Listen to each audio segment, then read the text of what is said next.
అంటే మావోయిస్టులకు సంబంధించి శాంతి చర్చల విషయంలో మీరు చాలా సందర్భాలలో చాలా రోజులుగా ప్రయత్నం చేస్తున్నారు, చాలా సంవత్సరాలుగా ప్రయత్నం చేస్తున్నారు. వాళ్ళ డిమాండ్లు ఏవైతే ఉన్నాయో ఆ డిమాండ్లను పరిష్కరిస్తే మేము ఖచ్చితంగా జనజీవన స్రవంతిలోకి వస్తామనే మాట అటువైపు ఉందా? కేవలం చర్చలు మాత్రమే చేస్తామంటున్నారా? ఇప్పుడు వాళ్ళు చర్చలకు ఇప్పుడు దాని యొక్క లక్ష్యం ఏంటిదనంటే వాళ్ళు చెప్తారు. వాళ్ళు ఏం చెప్పినారంటే ఇప్పుడు కేంద్ర ప్రభుత్వం వివిధ సందర్భాలు మాట్లాడినప్పుడు కానీ లేదా ఛత్తీస్గఢ్ ఉప ముఖ్యమంత్రి మాట్లాడినప్పుడు కానీ వాళ్ళు పదే పదే ఇచ్చిన ప్రకటనలో ఒకటి ఏమంటున్నారంటే, రూపేష్ మనకు ఇంతకుముందు మాట్లాడింది 3 ప్రకటనలు ఏం చెప్పిండారంటే, మీరు అన్నట్టుగా మేము ఆయుధ విసర్జన అనేది ఏందో చర్చల ఎజెండాల భాగంగా చర్చిద్దామన్నాడు. చర్చల ఎజెండాల భాగంగా కాబట్టి మాకు తగిన టైం ఇవ్వండి. మేము మా నాయకత్వం ఏదైతుందో ముఖ్యంగా కేంద్ర కమిటీ వేరు ప్రాంతాలు ఉన్నారు. ఒక కాడ ఉండరు కదా కేంద్ర కమిటీ. వాళ్ళు 20 మందో 25 మందో ఎంతమంది ఉన్నారో ఓ సంఖ్య ఉంటుంది. కరెక్ట్గా నేనేం చెప్పలేను, కానీ ఒక సంఖ్య ఏదైతే ఉందో వాళ్ళు ఎక్కడ ఉంటారు, ఒకే కాడ ఉండరు ఎప్పటికీ. కొంతమంది ఛత్తీస్గఢ్లో ఉంటారు, కొంతమంది ఒరిస్సాలో ఉంటారు, కొంతమంది జార్ఖండ్లో ఉంటారు, కొంతమంది మహారాష్ట్రలో ఉంటారు, కొంతమంది మధ్యప్రదేశ్లో ఉంటారు, కొంతమంది బీహార్లో ఉంటారు. వాళ్ళు వేరు ప్రాంతాల్లో ఉంటారు. కాబట్టి ఉన్న వాళ్ళు కూడా ఏంటంటే రావాలి కదా. రాకుండా కూడా ఇప్పుడు వాళ్ళు ఏం చెప్పినారంటే, రూపేష్ చాలా స్పష్టంగా చెప్పిండు, మాకు తగిన టైం ఇవ్వండి, ఆయుధ విసర్జన అనేది కూడా అక్కడ చర్చిద్దాం, ఏ విషయంలో అయినా తగిన టైం ఇవ్వమని చెప్పి రూపేష్ పదే చెప్పిండు. ఇంటర్వ్యూలో కూడా చెప్పిండు, మాకు తగిన టైం ఇవ్వకుండా మీరు దాడులు చేస్తే మరి మేమేం చేయాలి, మేము ఎట్లా అంటే ఇప్పుడు వాళ్ళు ఏం కాల్పుల విరమణ ప్రకటించారు. వాళ్ళు చాలా అదిగా చాలా బ్రాడ్గా ప్రకటించారు. కానీ ప్రకటించినా నువ్వు దాడులు చేస్తున్నావు, చంపేస్తున్నావు, దేశమంతా కూడా ఇవాళ శాంతి చర్చలు చేయండి, వాళ్ళు శాంతి చర్చలు సిద్ధమన్నప్పుడు కూడా చంపడం అనేది చాలా తప్పు. ఇది ఒక భారతదేశం ప్రపంచవ్యాప్తంగా ఎక్కడ కూడా చేయకూడని పని ఇది. కాబట్టి మీరు చంపడం తప్పు అని చెప్తున్నారు. కానీ ఇప్పుడు ప్రకటనలో ఇప్పుడు మనకు అభయ్ ప్రకటన ఏదైతుందో మళ్ళీ కూడా ఏమొచ్చింది, ఇప్పుడు అభయ్ నిన్న అంటే ఆ 2 లేఖల సారాంశం ఏంటి? అభయ్ ప్రకటన కానీ రూపేష్ చెప్పారు 2 ప్రకటనల సారాంశం పూసల్ల దారం లాగా ప్రతి ప్రకటనలో ఇప్పటికి వచ్చిన 6 ప్రకటనల యొక్క సారాంశం దాంట్లో ఉన్నది ఏంటంటే, మేము చర్చించుకోవాలి, కనీసం కొంత టైం, 1 నెల, 15 రోజులు, 2 నెలలు తగిన టైం ఇస్తే, తగిన టైం ద్వారా మేమేదో ఇక్కడ ఆర్గనైజ్ అయ్యేది ఏమీ లేదు. 6 నెలల టైం ఇచ్చిన వాళ్ళు ఏం కారు, కేంద్ర ప్రభుత్వానికి తెలుసు, తెలియని విషయం ఇవేమీ కాదు. ఆర్గనైజ్ అయ్యేది లేదు, తుపాకు సంపాదించేది ఏం లేదు, చాలా కష్టంగానే ఉంటారు. కాబట్టి ఈ పరిస్థితిలో మేము మాట్లాడుకోవడానికి తగిన టైం ఇస్తే మేము నిర్ణయం తీసుకుంటాము.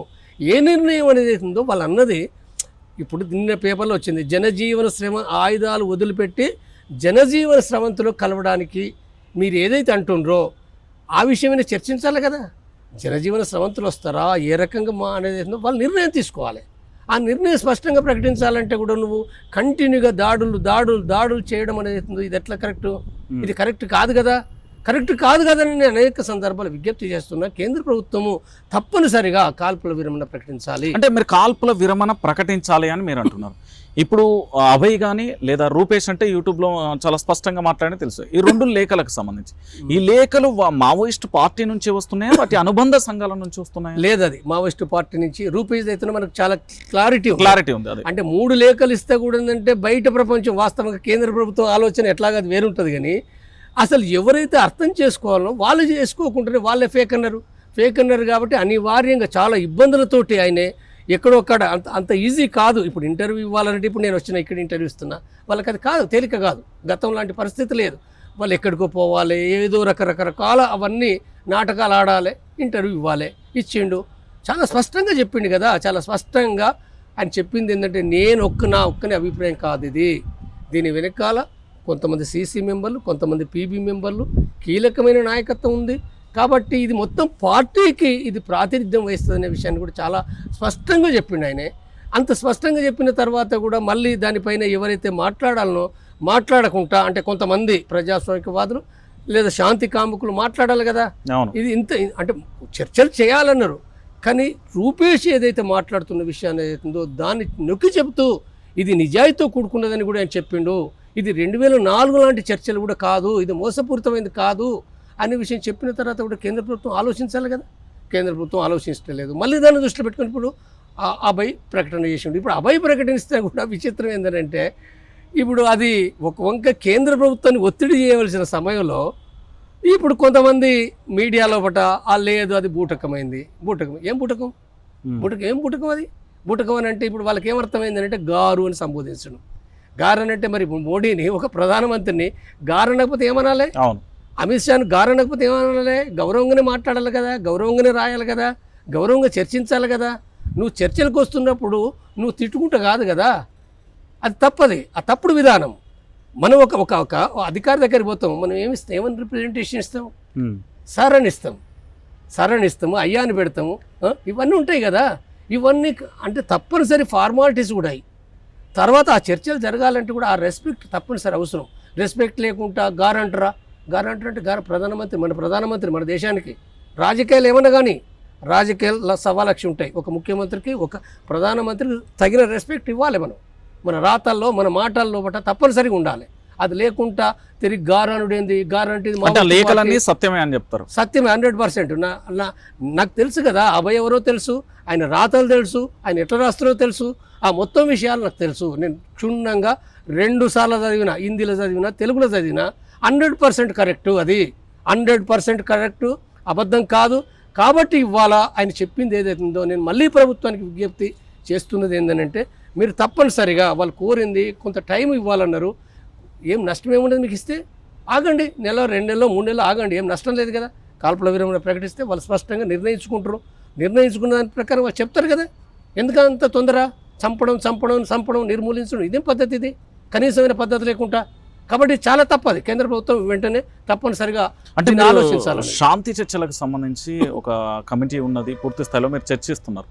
ఇటు మావోయిస్టులతో చర్చించినప్పుడు కానీ ప్రభుత్వం నుంచి చర్చించబోతున్నాయి. ఇక్కడ తెలంగాణ రాష్ట్ర వ్యాప్తంగా కానీ జాతీయ స్థాయిలో కానీ పార్టీలను కానీ ముఖ్య నేతలను మీరు కలిసే సందర్భంలో మీకు ఎలాంటి ప్రతిపాదనలు వస్తున్నాయి? అసలు ప్రతిపాదనలు అంటే ఇప్పుడు మీరు పెట్టే ప్రతిపాదనలు కానీ అటు నుండి వచ్చే ప్రతిపాదనలు మేము ఏ ప్రతిపాదనలు ఆనించి కాదు. అంటే మీరు మావోయిస్టుల నుంచి తీసుకెళ్తున్నారు శాంతి చర్చల కమిటీ, ఇది ఎవరు దీన్ని పెట్టింది కాదు, ఎవరి ప్రపోజల్స్ ఇందులో ఏమీ లేవు, ఎవరి ప్రేరణ లేదు, దీని వెనకాల ఏ శక్తి లేదు. శాంతి చర్చల కమిటీ మా అంతటా మేము గత 6-7 నెలల నుంచి మేము మాట్లాడుతున్న విషయాల ఆధారంగా దాని ప్రకారం మేము ఏర్పడిన సంస్థ తప్ప అలా ఇంకా వేరేదేం లేదు. కాబట్టి దీని ప్రకారంగా మేము ఇరుపక్షాలకు ప్రభుత్వాన్ని ఏదైతే చెప్పాలనో మేము రాజకీయాలు మాట్లాడము. ప్రభుత్వానికి ఎంతవరకైతే శాంతి సాధనకు అవసరమైన ప్రతి ఒక్క విషయాన్ని మేము సూచిస్తాము. దీనికి ఎట్లయితే చెప్తాము, మావోయిస్టు పార్టీ కూడా మేము చెప్తాం. మేము మావోయిస్టు పార్టీ పట్ల పక్షపాతంగా ఉన్నాం, మావోయిస్టు పార్టీ చెప్పినట్టుగా మేము నడుచుకునే వాళ్ళం కాదు. కాబట్టి మేమేం చెప్తున్నాం, స్థిరమైన శాంతి కావాలంటున్నాం మేము. తర్వాత ఎవరూ చనిపోకూడదు అంటున్నాం. మావోయిస్టులు చనిపోకూడదు, పోలీసులు చనిపోకూడదు, ప్రజలు చనిపోకూడదు. కాబట్టి దీనికి తగిన నిర్ణయాలు మావోయిస్టు పార్టీ తీసుకోవాలి. చాలా స్పష్టంగా కనపడుతుంది, అర్థమవుతున్నది. స్థిరమైన శాంతి అంటే అర్థం కాని విషయం ఏమీ లేదు. దాని అర్థం ఇప్పుడే వాళ్ళు సరెండర్ కావడం అని కాదు, లేదా వాళ్ళ ఆయుధాలు అక్కడ వదిలేసి కావడం అని కాదు. దాని అర్థం ఏంటిదని అంటే దీనికి తగిన ఒక విధానం వాళ్ళు ప్రకటించాలి. ప్రకటించడం ద్వారా ఇప్పటికీ చాలా విషయాలు ప్రకటించిండ్రు, మాకు ఒక అవకాశం ఇవ్వంటుండ్రు. కాబట్టి అవకాశం ఇచ్చినప్పుడు వాళ్ళు తప్పనిసరిగా, నాకున్న నమ్మకం ఏంటంటే తప్పనిసరిగా వాళ్ళు ప్రకటిస్తారు.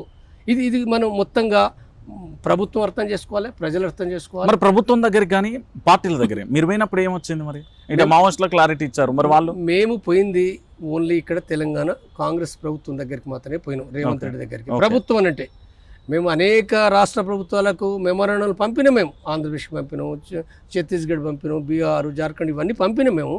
కానీ మాకు ఇక్కడ అవకాశం రీత్యా తెలంగాణ ప్రభుత్వం మాకు ఇక్కడ ఇచ్చినప్పుడు మేము పోయి మాట్లాడినాం. తన పరిధి లోపట రేవంత్ రెడ్డి గారు తను చెప్పిండు, నక్సలైట్ సమస్య అంటే ఇది సామాజిక ఆర్థిక రాజకీయ సమస్య అని చెప్పిండు. మేము మా కాడ అలాంటి చేయకుండా మేము అంటే వీలైన వరకు మేము ఆ పద్ధతి పాటిస్తామనే విషయాన్ని ఆయన చెప్పిండు. తర్వాత చర్చలు చేయాలి, కేంద్ర ప్రభుత్వం కూడా చేయాలి, ఇది అవసరమైంది, కాల్పుల విరమణ జరగాలి అనే విషయాన్ని తను మాట్లాడిండు. అయితే తన అభిప్రాయం ఏఐసిసికి పంపుతామన్నాడు. కాబట్టి వాళ్ళు ఏం మాట్లాడారు ఏంటి అనే విషయం ఏదైతుందో మాకు తెలియదు. కాబట్టి ఏదైనా నిర్ణయం ఎవరు జరగాలి అంటే ప్రభుత్వం వరకే వెళ్ళారా? ఇక్కడ కేంద్ర మంత్రులుగా ఇద్దరు కేంద్ర మంత్రులు బండి సంజయ్ కానీ కిషన్ రెడ్డి అటువైపు వెళ్ళారు. మేము మొదటి నుంచి ప్రయత్నం చేస్తున్నాం. మంత్రులు ఇక్కడ ఎవరైతే ఉన్నారో ఈ రాష్ట్రంలో కూడా మంత్రులు కేంద్ర అంటే కలిసే ప్రయత్నం చేశారా? ప్రయత్నం చేస్తున్నాం, కంటిన్యూ చేస్తాం. మాకు అపాయింట్మెంట్ రావటం లేదు, వస్తుందనే మేము నమ్ముతున్నాం. మేము అంటే తెలంగాణలో బీజేపీ నేతలు మీకు అపాయింట్మెంట్ ఇవ్వటం లేదంటే వాళ్ళకు విధానం ఉంటుంది కదా, వాళ్ళకు విధానం ఉంటుంది. కాబట్టి సాధారణంగా కలవడమో ఎవరినైనా కలవచ్చు, వాళ్ళు కలుస్తారు, దాంట్లో తప్పే ఉండదు.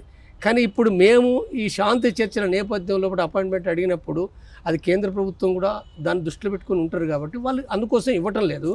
ఆ క్లారిటీ లేకుండా వాళ్ళు ఇవ్వరు అనేది మాకున్న అవగాహన.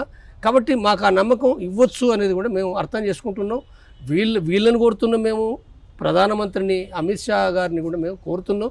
కాబట్టి ఇవి అంటే తప్పనిసరిగా ఇవ్వవచ్చు అనేదే మాకున్న విశ్వాసం. అది అంటే ఈ రకంగా తప్పనిసరిగా అంటే కాల్పుల విరమణ, శాంతి చర్చలకు ఏదైతే ఉందో అది ప్రారంభం కావాలని మేము కోరుకుంటున్నాం. రైట్, ఫైనల్గా ఏం చెప్తారు?